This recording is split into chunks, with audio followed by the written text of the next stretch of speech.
The town of Broke Horse sat like a dying prayer in the wide saddle of Wyoming Basin country, all cracked stone, white dust, and voices too sharp from liquor or too dull from drought. It wasn't a place where you brought dreams unless you meant to watch them starve slow. Alden Rusk rode into town not because he needed something, but because the mule needed shoeing, and the water barrel had warped at the seam. He hadn't spoken more than 30 words to another human in 3 months, and those 30 had been to the storekeep who never looked up once from his ledger. Alden liked it that way. At 40, his hands were mapped in scar and heat, and his eyes, once gunmetal blue, now red like old silver, dulled from ash and distance.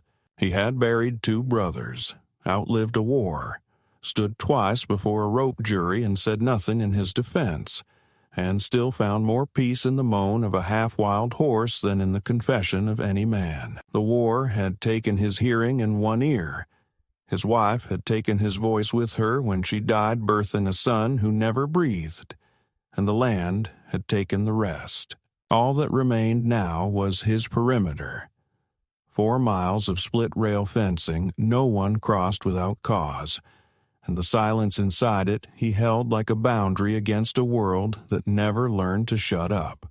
The market was already thinning when he tied the mule near the smithy and headed toward the grain merchant's stall. That's when he heard it. Not the words, but the drop in pitch around them, the way laughter stiffens when something off script happens. He turned his head slightly, catching only the rise of a man's voice above the wind. Faulty goods, that's all she is. Pretty face, but a rotten orchard, no seed in her. Comes with a ribbon for shame if you want it. Alden didn't stop walking, not yet. This kind of talk happened in towns like Broke Horse more often than the wind shifted.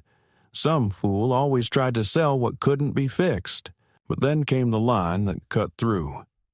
Half the price of a steer, and I'll throw in her boots. Ain't worn much. She don't go far, this one. That made him pause. Not out of pity. Pity was a weak blade. No, something in the phrasing. The dismissiveness, the cold finality, echoed too close to something in his gut that had never quite settled since the war. He turned, slow, boots grinding grit.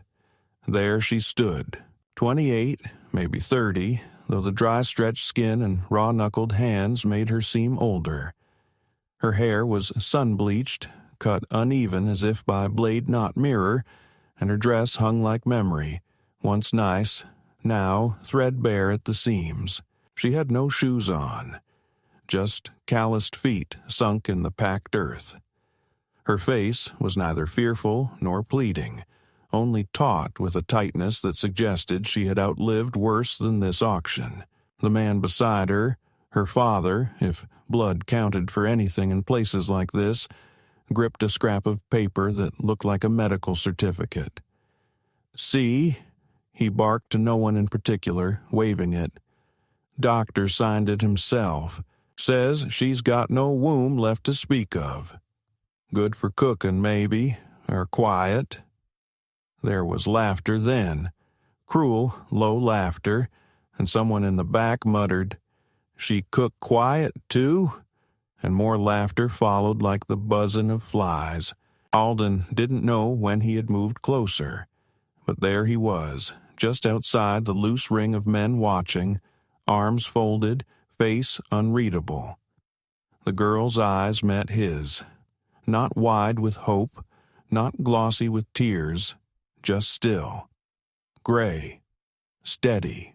She looked at him the way dying horses do when they're too proud to kneel, and something in him shifted. Just a fraction. Just enough. Her father noticed. "You lookin'?" he said, squinting. "She don't bleed. Don't birth, but don't talk neither. That's gotta be worth something." He chuckled, half spitting. "Come on. You look like a man who needs less trouble. She's less." Alden stepped forward. "How much?" The man blinked, surprised. "For her?" He looked her over like he'd forgotten she was there. 10, or 5 in a bottle." Alden reached into his coat, pulled out a leather pouch, and dropped it onto the barrelhead beside them. The coins clinked like a verdict. Then, without warning, he stepped forward and shoved one coin, not the largest, into the man's open mouth. It caught the bastard by surprise, made him gag. "If you talk for her," Alden said quietly, "then keep the price where your tongue is." No one laughed. The circle of men melted back, uncertain now. Alden turned to the girl. "Can you walk?" She nodded once. He tilted his head toward the mule. "Then come." She followed. No bag, no goodbye. Just a quick adjustment of her dress at the shoulder, and then her feet behind his, quiet as shadow. They rode out at dusk, wind rising behind them, dust closing the town like a door. No one stopped them. No one looked back. When the ridge finally swallowed Broke Horse from view, Alden didn't say a word, didn't look at her. He rode with the stiff posture of a man holding in pain or memory, and she mirrored it without asking. The road twisted through dry gullies and the bones of old creeks, and by the time they reached the ranch, night had fallen flat. The house wasn't much. A single-story frame with storm boards still nailed to the east windows and a roof line that dipped like a tired sigh. The barn leaned hard against a hill like it had given up trying to stand alone. Alden dismounted, tied the mule, and opened the front door without ceremony. She stepped in after him, eyes scanning, but hands still. He pointed to the far room. "Yours. Don't owe me anything except silence at night. That's mine." She nodded. He handed her a wool blanket, rough but clean. She took it and disappeared into the room. He stood alone for a while in the darkened kitchen, then lit a single lamp and opened the stove to warm it for morning. He didn't ask her name. She didn't offer it. And maybe that was the first moment that made sense between them. The days that followed were measured not by dialogue or discovery, but by the quiet rhythm of routine. Joanna rose before the frost melted from the window panes, took water from the barrel without splashing, and swept the porch in circles so wide and even that Alden once paused mid-step to watch the spirals she left behind. She didn't touch the house unless invited, and he didn't speak unless necessary. Meals were silent, sparse. He boiled beans and left bread on the stove.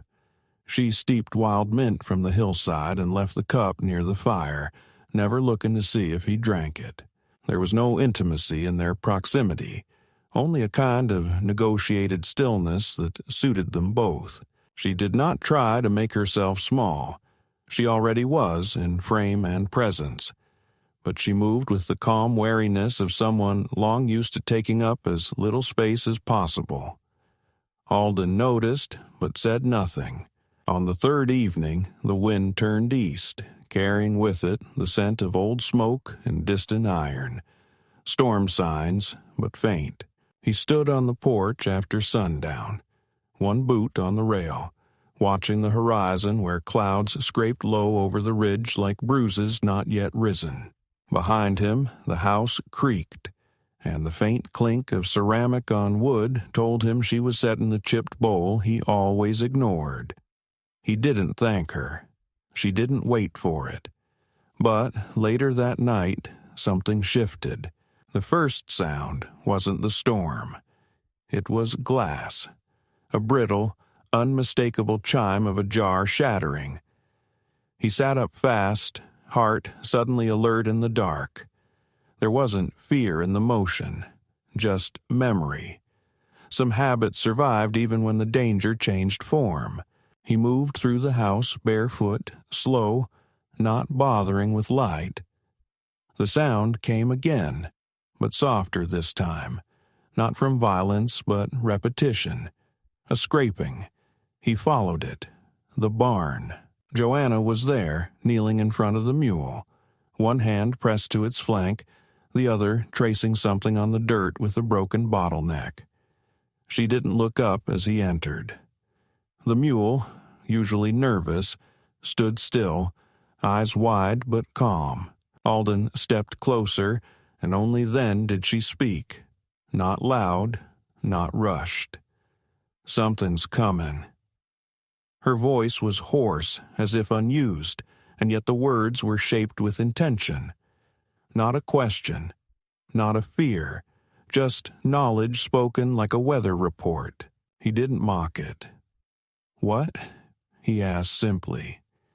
She looked past him then, toward the dark, and said, "It's not thunder." That night, neither of them slept. By morning, the air had shifted, as if the land itself were waiting for something to rise. At noon, he saddled the mule, wordless. Joanna watched from the fence. He didn't tell her where he was going, but she walked back into the house before he even left, as if she already knew.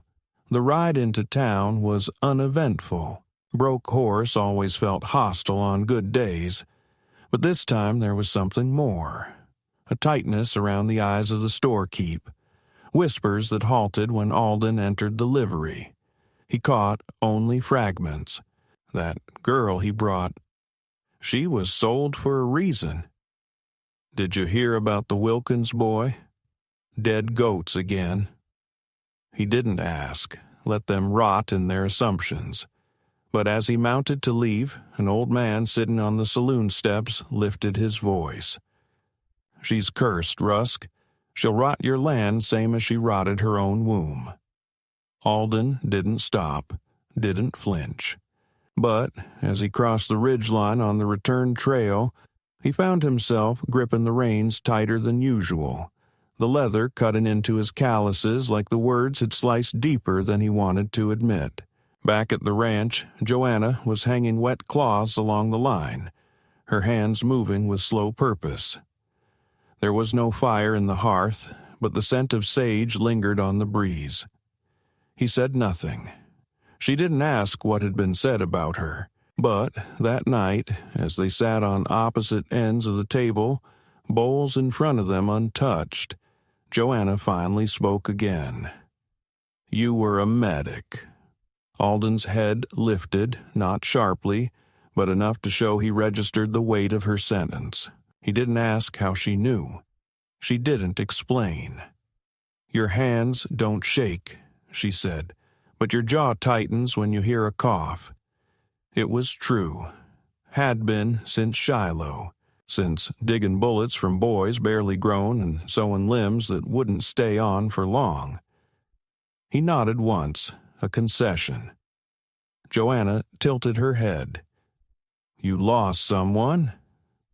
The words weren't cruel, just factual, like everything else she said. He didn't reply. She didn't press. Instead, she stood, took her bowl, and as she passed behind him, set a small object beside his elbow. He didn't look until she'd gone to her room. It was a cork, burned at the edges, flecked with wax, and carved into one side a single word: keep. It wasn't until 3 days later he realized it fit the mouth of a bottle he'd buried under the porch.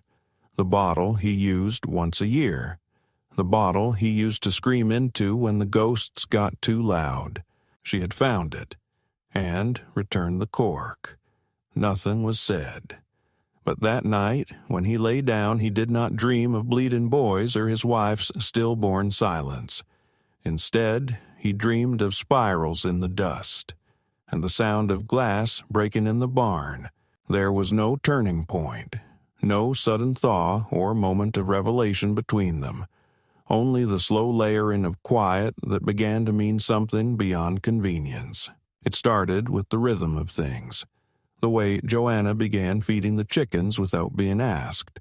The way Alden noticed she watered the geranium he never touched.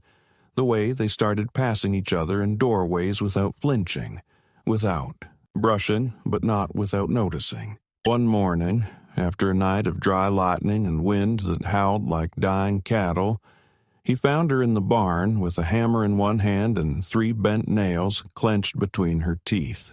She was repairing a stall door with the precision of someone who had done it for years.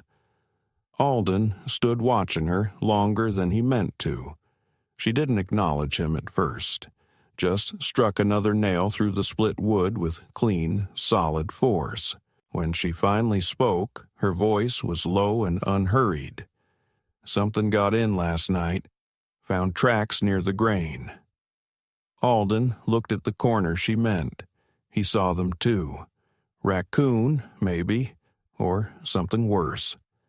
She handed him the hammer without looking. "Might need a second board." He took it. They worked side by side without speaking for nearly an hour, sweat rising in the heat even though the sky still carried the bitter breath of winter. He passed her a bucket of water. She drank without comment. That night, he left a second bowl on the table for her before bed. It wasn't thanks, just balance. 2 days later, he came back from the north field and noticed a bundle of sticks propped against the shed. Willow, clean cut, not the kind used for fire. When he entered the house, she was peeling bark from one of them at the table, a paring knife in steady hands, the shavings curling like paper. He didn't ask. She didn't explain. But by the end of the week, 5 of the sticks had been whittled into small figures. Not people, not animals, just forms, twisted, abstract, but somehow calming. They found one placed on the windowsill near the bed he never used, another by the hearth, one on the kitchen shelf beside the empty honey jar. They didn't feel like warnings. They felt like presence, like someone marking their silence in visible ways. He let them stay. That Friday, a hawk broke its wing on the fence line. He found it in the brush, bloody and furious, tearing its beak into the dirt. He meant to put it down. He had the rifle slung, the shell chambered. But when he stepped into the yard, Joanna was already kneeling beside it, bare hands on its body. She didn't look at the blood. She looked at the eyes. "It thinks it's still flying," she said softly. He didn't lower the gun. "It won't live." She turned her head to him, not pleading, not righteous, just honest. "Neither will I, not in the way they want." She touched the bird's chest. "But you still let me breathe." He said nothing. After a moment, he turned and walked back inside, rifle still cold. When he woke the next day, the hawk was gone. Not buried, just gone. That afternoon, he found her near the well, scrubbing blood from her sleeves with lye. He brought her vinegar for the burn and left it without comment. In the evening, when he stepped into the barn, he found a new figure carved and set high on the beam. A small hawk with wings half spread, as if caught between falling and rising. The air felt different after that. Not warmer, but fuller, until the letter came. The rider arrived during supper, kicked up dust in the yard, handed Alden a sealed envelope without dismounting. "From the district," he said. "County's sending surveyors." Then he rode off. Alden read the letter 3 times. Joanna didn't ask what it said. But the next morning, she was already mending the curtain in the west room, the one visible from the road, as if bracing for eyes. That night, she left something on his workbench in the shed, a piece of paper. On it, drawn with coal, was a symbol, an old one. Wartime. It meant shelter. Alden stared at it a long time. Later that evening, while he repaired the mule's tack, She approached without sound and handed him something. A strip of cloth, one of his old shirts, ripped. She had used it to bind a broken fence post, then washed and folded it. He touched it, then touched her hand, just for a moment. She didn't flinch, but she did hold his eyes, and then she let go first.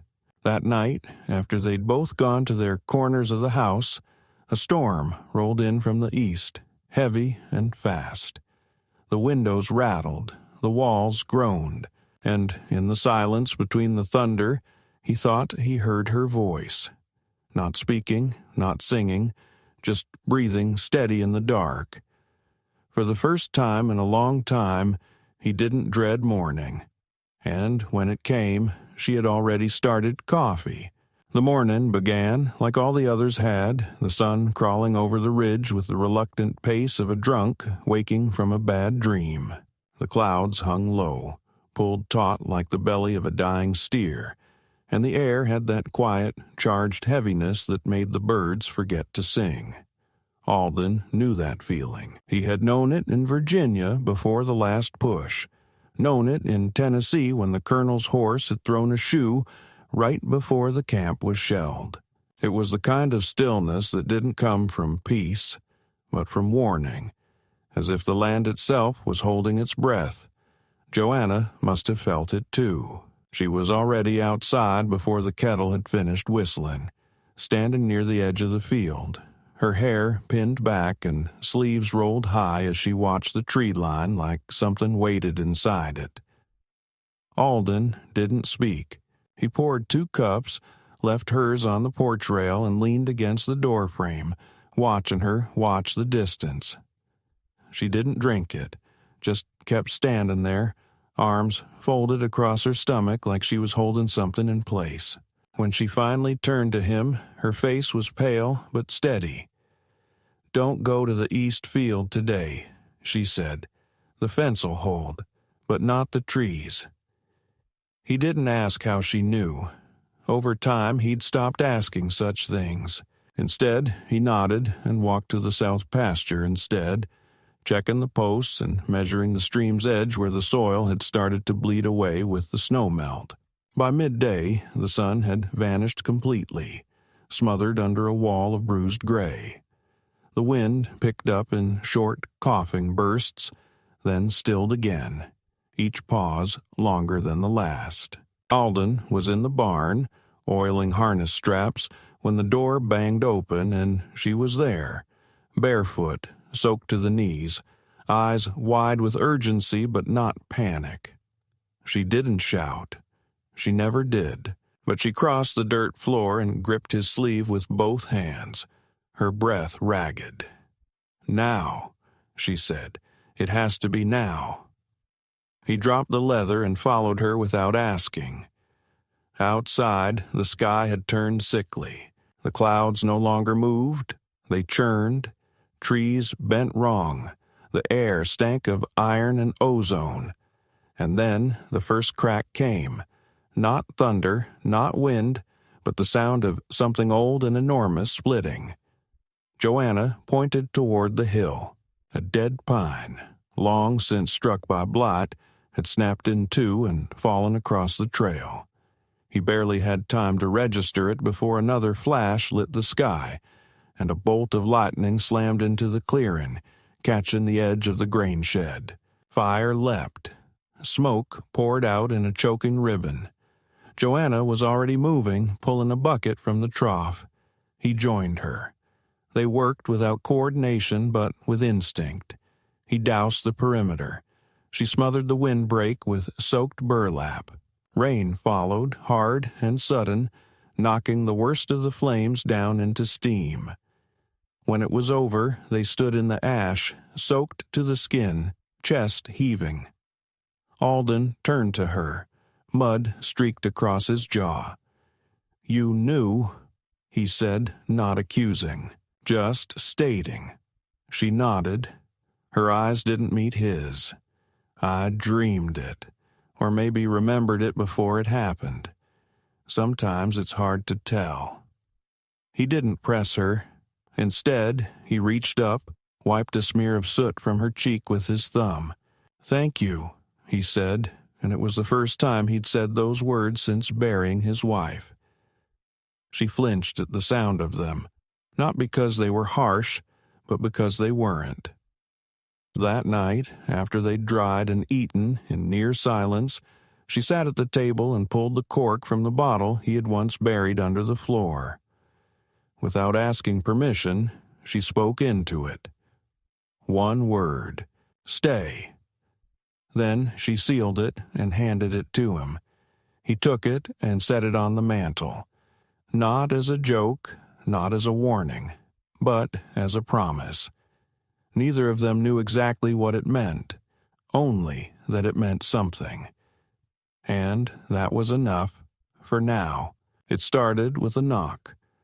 Not a timid one, not the kind that comes from mercy or neighborly habit, but a flat, deliberate pounding that carried no apology. Alden was in the barn, sharpening a blade with the slow, rhythmic patience that came only when a man had stopped expecting anyone else to do his work. He looked up, not startled, just still. The sound came again. 3 knocks, space, 2 more, like someone announcing judgment, not seeking entry. He wiped the blade, stood, and walked toward the house, already knowing he wouldn't like what he found. Joanna was standing by the window when he entered, but she wasn't looking out. Her hands were at her sides, fingers curling inward as if trying to vanish.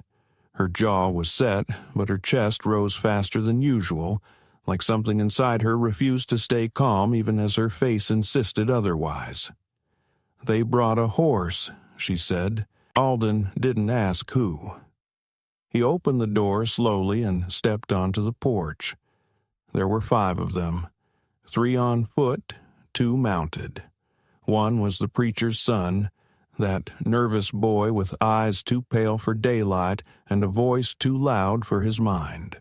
Another was the woman who ran the post office, hair pinned into a bun like a threat and mouth pinched with permanent righteousness. The leader, though, was Walter Crowther, tall, whip-thin, and mean, in the way that always passed for respectable when it wore a clean coat. He used to be the type to speak only in questions, but the moment he saw Alden, he didn't bother. "We've had talk," Walter said. "About her."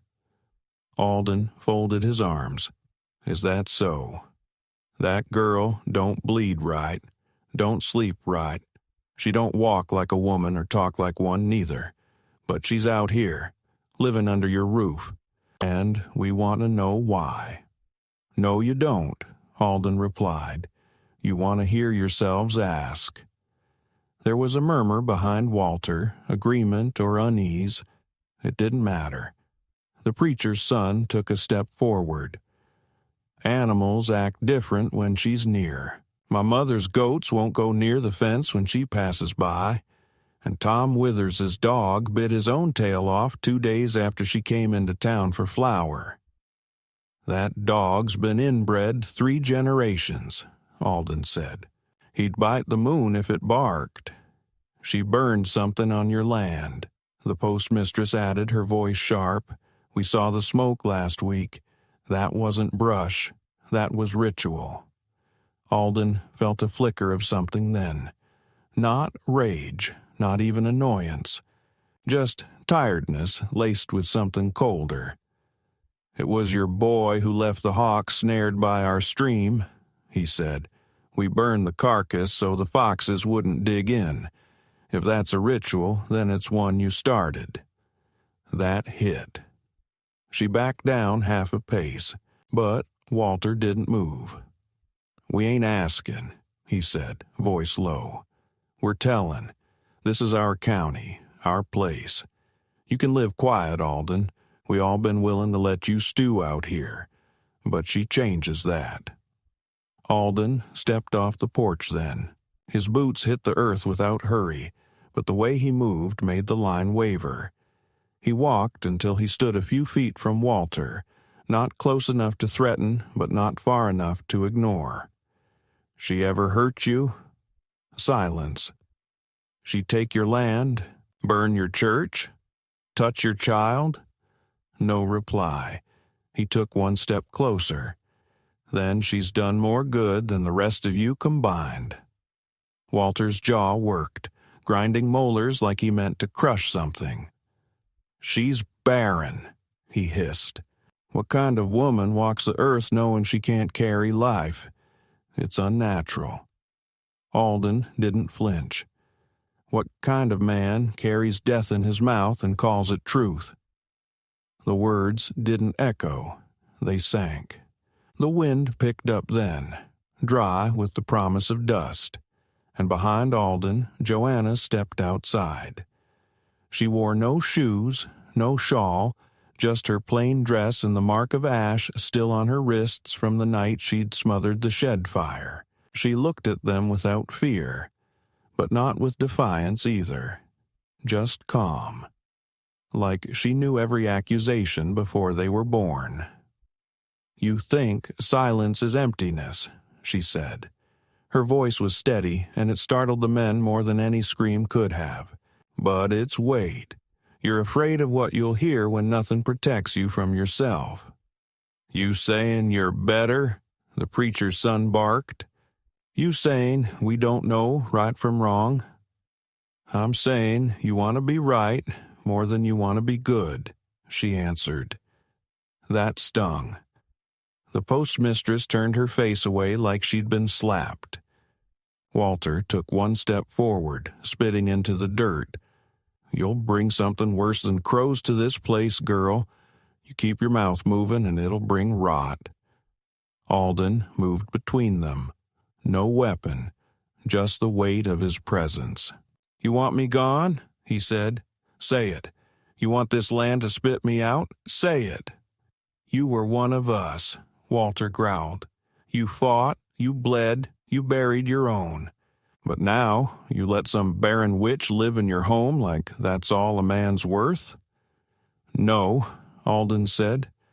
"Now I listen. For the first time in 40 years, I listen. And all I hear from you is cowardice." The silence that followed wasn't victory. It was fracture. A line drawn that would not be crossed again without blood. Walter didn't speak again. He turned, stiff and shaking, and climbed onto his horse. The others followed, leaving dust and shame behind them. When they were gone, Joanna walked past Alden into the field and crouched near the rocks, laying a hand on the earth as if grounding herself against the weight of everything that had not been said. He stood on the porch until sunset, unmoving, and when she came back inside, she didn't speak. But she placed something on the mantel next to the sealed bottle, the first whittled figure she had ever made. A woman with no face, no arms, only a spine, straight and rooted. And beside her, a second figure, carved rougher, shorter, its back bowed forward like it had spent too long carrying something heavy, but had finally chosen to set it down. That night, they didn't eat. They didn't need to. They just sat at opposite ends of the fire, the wind pushing against the windows like a warning that had already been ignored. And in the middle of it all, the silence between them no longer felt like absence. It felt earned. It felt like defiance made real. The days after the standoff settled into an uneasy rhythm, like a bone set wrong, but too deep to reset without breaking something else. The townsfolk did not return, not openly. No more riders on the hill, no more whispers at the gate. But Alden knew how silence could rot when left unexamined, how hatred could grow quiet as mildew and twice as stubborn. He checked the fencing more often now, not because he feared men, but because he feared what they might do in absence of an audience. Joanna didn't speak of it again. She didn't need to.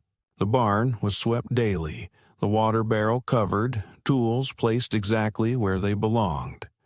She moved like someone preparing a house for siege, though she never locked a single door. Instead, she left small tokens in corners. The figure of the hawk reappeared in the hayloft. Another carved shape sat on the edge of the porch, a kind of crooked wheel with a center hollowed out like an open mouth. Alden didn't ask what they meant, but he began to notice how the air felt different in the places where she'd set them. Less heavy, somehow, like the ground remembered gentleness. Then came the night the child vanished. It was a Sunday, just after the frost had broken, and word reached the ranch not by messenger, but by the crack of rifle fire in the valley. 3 sharp reports, followed by the rise of barking hounds. Alden saddled the mule before the last echo faded. Joanna was already outside, her shawl around her shoulders, not looking panicked but drawn tight like wire beneath linen. She didn't wait for explanation. "A boy," she said. "7. He sleeps with one hand in his boot." Alden blinked. "You know him?" She shook her head.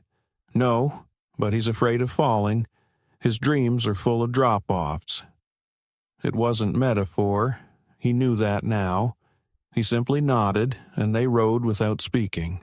The town was in uproar.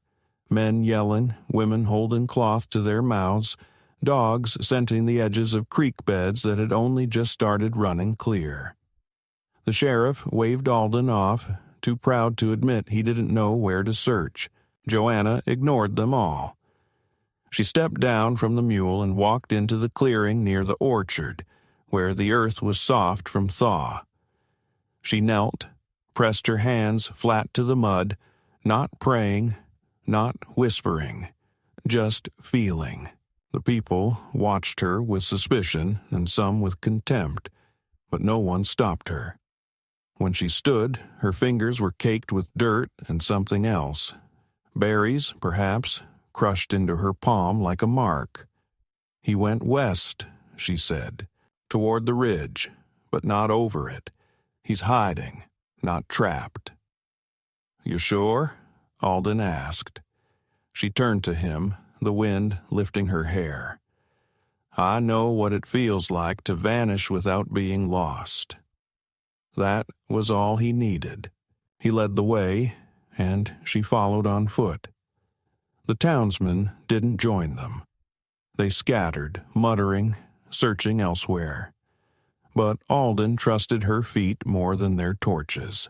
They climbed the narrow game trail past the burnt pines, through a tangle of sapling chokecherry and sage, until the sky shifted color, and the trees parted into a wide-ringed hollow. There, beneath the bent remains of an old cedar, lay the boy, curled, dirty, eyes wide but alive. His ankle was twisted, one boot missing. When he saw them, he didn't cry out, just blinked and reached for Joanna's wrist when she knelt beside him. She touched his brow once, whispered something too soft for Alden to hear, then stood and nodded. Alden carried him down. They returned to the valley after sundown, smoke from the hearths already rising like confession into the dark. When the boy's mother saw him, she collapsed. When she saw Joanna, she didn't thank her, but she didn't look away either, and that was enough.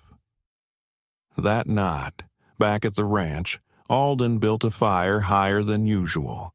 Joanna sat by it with her knees drawn to her chest, her palms still stained faintly red. He brought her a basin of warm water, and she dipped her hands without speaking. When she was done, he dried them with the edge of his shirt. It wasn't tenderness. It was something older, like recognition passed between two people who had once lived under the same storm. He looked at her long then, eyes narrowed not in judgment, but in comprehension. "You find what's lost because you've been left behind," he said. "Not once," she answered. "Too many times to count, until I started choosing where to be found." She stood and left him the basin, empty, still warm. That night he didn't sleep. He sat at the table and watched the door, and when morning came and he heard the soft pad of her feet near the stove, he said, "This place never needed saving, but I think I did." And for the first time, she smiled. Not wide, not quick, but deep, like something inside her had stopped bracing for impact. Spring came slow to the basin, dragging its heels through the mud and the last brittle ghosts of winter. But it came nonetheless. The snow receded not in a burst, but in layers, revealing the bones of things long buried. Fence posts, rusted tools, hoof prints from a storm months past that had frozen hard into the ground, and now softened, faded, forgotten. Alden felt it in his hands first, the way the wind changed direction without warning.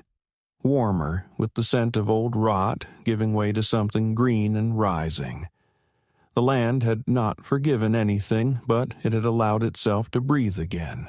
Joanna moved through the thaw with the same quiet rhythm as before, but something in her steps had changed, a slackening in her shoulders, not from weakness but from the absence of constant readiness. She no longer glanced toward the tree line when the crows called or paused before entering the barn as if expecting blood.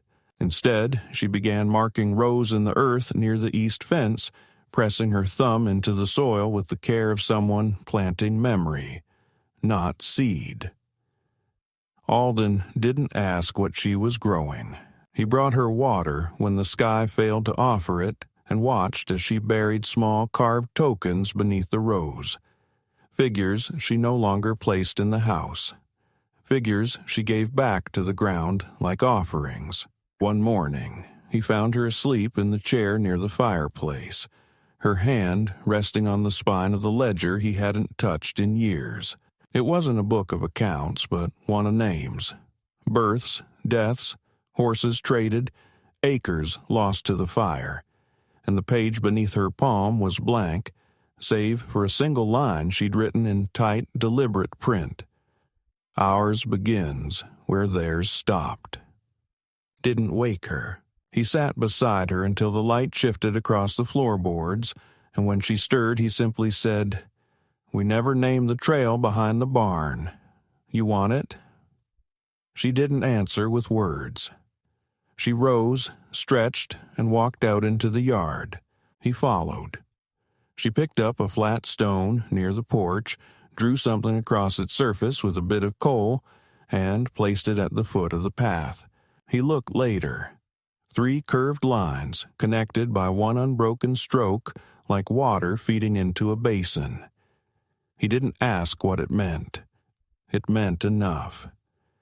That week, a rider from town arrived carrying a letter marked with official stamps and too much dust.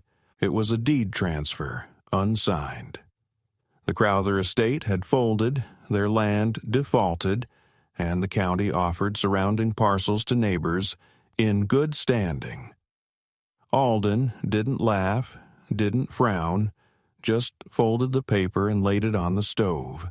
Joanna burned it that night without speaking, not out of spite, just to keep the warmth in. As summer approached, they built a fence around the field she had planted, not to keep anything out, but to mark it. On the last post, she tied one of her carvings, a woman with a single braid, her feet wide apart, arms missing, but head tilted up toward something unseen. Alden stood with her when she did it, neither of them explaining anything to each other. They no longer needed the ritual of words to give shape to meaning. In town, the rumors changed. Some said Joanna had cursed the weather to favor the Rusk land. Others said she'd healed the sheriff's mare in secret. A few whispered that Alden had died and been replaced by a ghost who only looked like him. They never returned to town to correct any of it. The world could keep its stories. They had their own. One quiet evening, as the wind moved warm and slow through the porch screens, Alden brought out the bottle, sealed, dusty, but whole. He set it on the table and turned to Joanna. "What do we put in it now?" She didn't answer immediately. She walked into the other room, returned with a small strip of linen and handed it to him. "This," she said. He unrolled it. Inside were the tiny dried petals of the plant she had grown all spring. Lavender, rosemary, and something else he didn't know by name but had smelled before in moments he wanted to forget. He dropped them into the bottle, sealed the cork, and placed it back on the mantel. "For quiet," she said, "but the kind we choose." He nodded. They sat in silence that evening, the kind not made of absence or fear, but of rest, of stillness earned. The fire burned low. The garden grew. And somewhere, just beyond the fence line, a bird sang once, then stopped, as if acknowledging they were here, still here, and that, against everything, they had stayed.